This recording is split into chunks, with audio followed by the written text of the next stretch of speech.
Dear parents, welcome to our channel Himansh CDC. मैं हूं Priyanka Gupta, special educator, trainer and central head of Himansh child development centre. आज के video में मैं आपको एडीएचडी के बारे में बताऊंगी।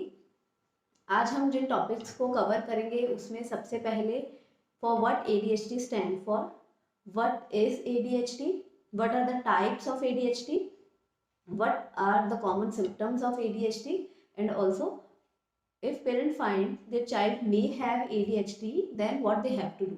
इन सभी टॉपिक्स के बारे में हम आज की वीडियो में बात करेंगे। सबसे पहले for what ADHD stand for। ADHD is attention deficit hyperactive disorder। अपने नेम से ये बहुत कंफ्यूजिंग टर्म है, क्योंकि ADHD फेस कर रहे बच्चे हमेशा हाइपर एक्टिव नहीं होते और साथ ही में वो अटेंशन डेफिशिएंट भी नहीं होते।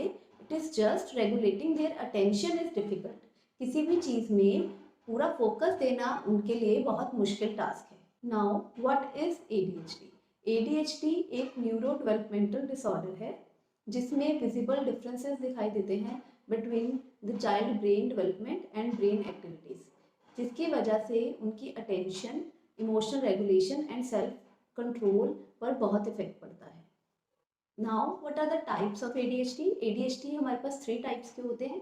Number 1 is inattentive, second one is hyperactive और impulsive, and third one is the combination of both, inattentive, hyper active और इम्पल्सिव। इनअटेंटिव से हमारा मतलब क्या है? इनअटेंटिव को ADD भी कहते हैं, अटेंशन डेफिशिएंट डिसऑर्डर।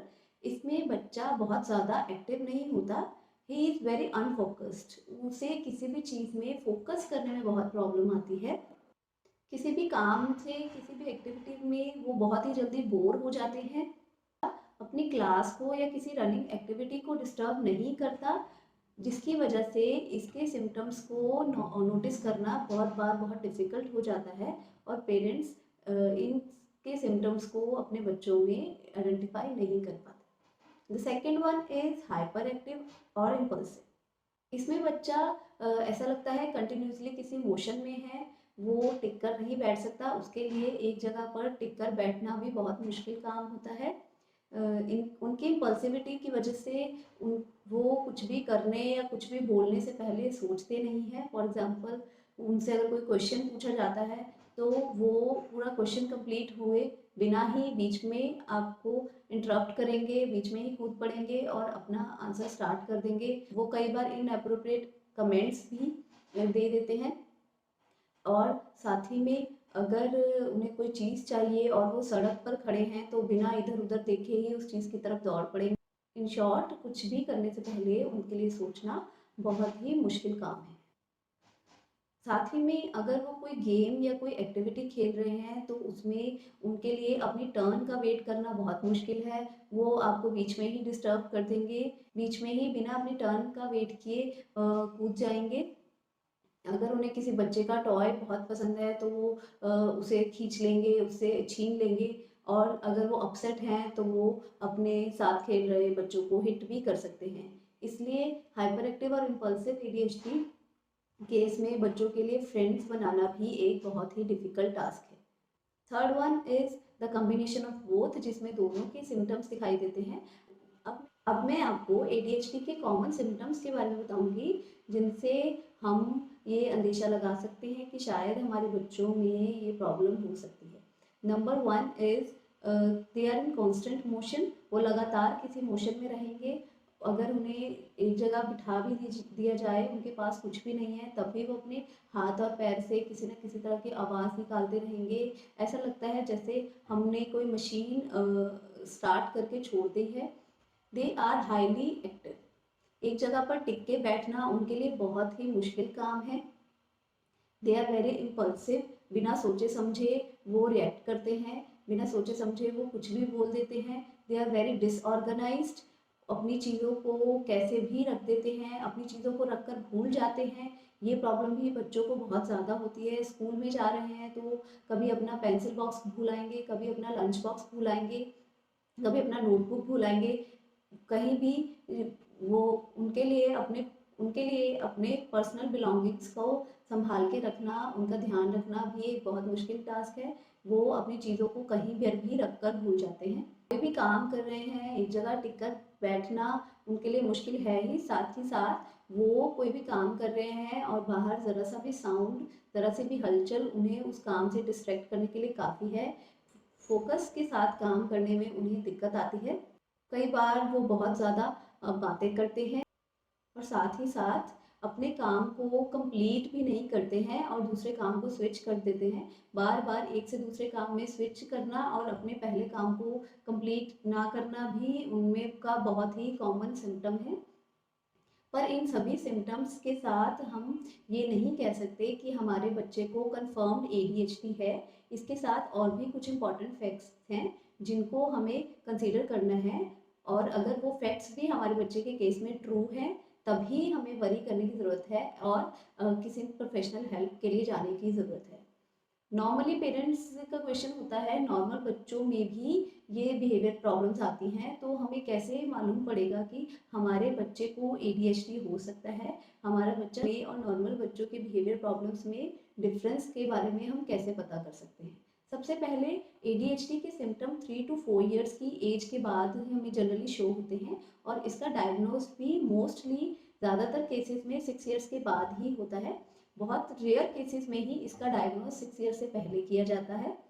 इसी के साथ साथ एडीएचडी के सिम्टम्स हमें 2 या 2 से ज़्यादा एनवायरनमेंट्स में दिखाई देने चाहिए। अगर हमारे बच्चा स्कूल में भी और घर में भी हमें सेम यही प्रॉब्लम्स शो कर रहा है तब हमें वरी करने की ज़रूरत है। पर अगर हमारे बच्चा स्कूल में बहुत अच्छे से बिहेव करता है, घर से बाहर के इन्वायरमेंट में बहुत ही अच्छे से बिहेव करता है बट उसे ज़्यादा प्रॉब्लम सिर्फ घर में ही आ रही है तब हमें एडीएचडी के लिए अपने बच्चों में वरी करने की ज़रूरत नहीं है। तब हमारे बच्चों को एडीएचडी होने के चांसेस कम हैं।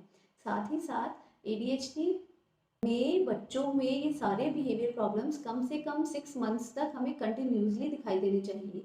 अगर हमारे बच्चे में 6 महीने से ज़्यादा से हमें ये प्रॉब्लम्स आ रही हैं और साथ ही साथ मल्टीपल एनवायरनमेंट्स में भी हमें ये प्रॉब्लम्स आ रही हैं तो डेफिनेटली आपको वरी करने की ज़रूरत है, आपको प्रोफेशनल हेल्प लेने की ज़रूरत है।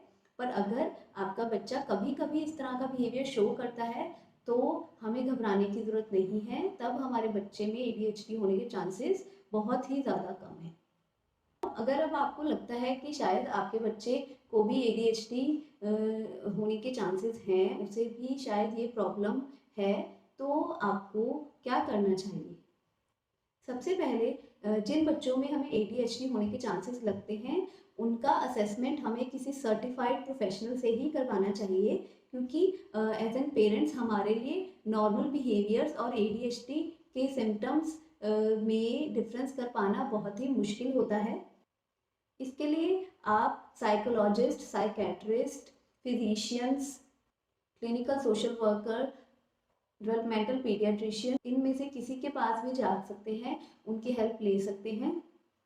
वो प्रॉपर असेसमेंट कर कर बच्चे में एडीएचडी की सिवियरिटी का पता करते हैं और उसी के हिसाब से बच्चे की ट्रीटमेंट के लिए क्राइटेरिया सेट करते हैं। उसके लिए इम्पॉर्टेंट थेरेपीज, इम्पॉर्टेंट गोल्स को सेट करते हैं।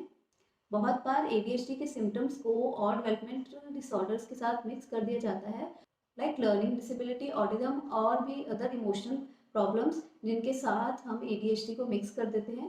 पर एडीएचडी का और इन डेवलपमेंट डिसऑर्डर्स का ट्रीटमेंट प्लान बिल्कुल डिफरेंट होता है। इसलिए हमें हमेशा सर्टिफाइड प्रोफेशनल से ही अपने बच्चों का असेसमेंट करवाना चाहिए जिससे हमें पता चलता है हमारे बच्चे को किस किस एरिया में प्रॉब्लम आ रही है और वो उसी के हिसाब से हमारे बच्चों का फर्दर प्लान सेट करते हैं। जैसे कि उसे ओटी के असेसमेंट की नीड है या उन्हें स्पेशल एजुकेशन की नीड है। जिन बच्चों में एडीएचडी होता है उन्हें मल्टीपल एरियाज में प्रॉब्लम आ सकती है, फॉर एग्जांपल स्कूल या फैमिली में, फैमिली रिलेशनशिप और सोशल लाइफ में भी उन्हें आगे चलकर प्रॉब्लम आ सकती है। इसलिए अगर पेरेंट्स को ऐसा लगता है कि उनके बच्चों में एडीएचडी के सिम्टम्स प्रेजेंट है, उन्हें एडीएचडी हो सकता है, तो प्लीज़ इस चीज़ को इग्नोर नहीं करें क्योंकि ट्रीटमेंट के साथ, प्रॉपर असेसमेंट के साथ, सही गाइडेंस के साथ हम इसे काफ़ी हद तक मिनिमाइज कर सकते हैं और हमारे बच्चे की लाइफ को आगे और भी अच्छा बना सकते हैं। अगर आपको मेरा आज का वीडियो अच्छा लगे तो please hit the like button. अगर आपका कोई क्वेश्चन है तो प्लीज़ कमेंट बॉक्स में लिखिए। Please share my video to other parents also and subscribe my channel. Thank you for watching.